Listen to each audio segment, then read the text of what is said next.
Yes, hello, my name's Michael Maloney. I'm an actor and I've worked with Kenneth Branagh, Sir Kenneth Branagh, on about 4 or 5 different movies, mainly Shakespeare, and I worked in pantomime with Patrick Doyle. I was the back end of the cow.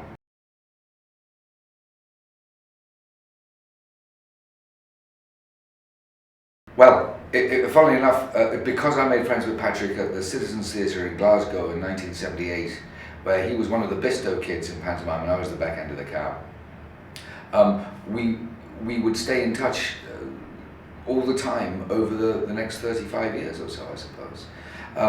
Not difficult, it's a very small community, and your paths will cross. And the same with Kenneth Branagh, who I met about 2 years later, and everybody stays in touch. But Patrick became a composer shortly after that. He was an actor at that point, and he became a composer. He made a conscious decision to stop acting and be a composer. And within a few short weeks of making that decision, he met Kenneth Branagh, and then his career started. You know, what I'd really like to do is I'd like to go to sleep right now, and then I'd like to do a voice warm-up, and then I put my little suit on, and make sure I can speak clearly and properly. That's what I'd like to do, but in fact, after this, I'm going up to a bar. I'm going to meet everybody from the Belfast Film Festival, which is great. But if I really want to prepare for a show, this 35 minutes this hour time before a show, I'd really like to centre. If I was doing a theatre show, I'd be locking the door quite soon, but it's not to be.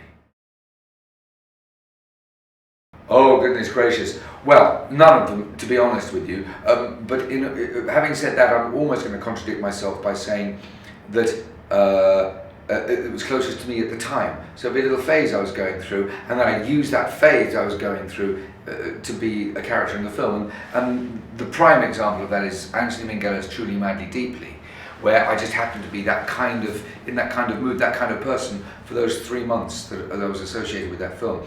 But I couldn't stay like that, you know, because you can't earn a living. So I had to go and do a Shakespeare and chop everybody to bits in the next thing, you know, and then, you know, be a government minister in the next one. And so you just put on various hats, really.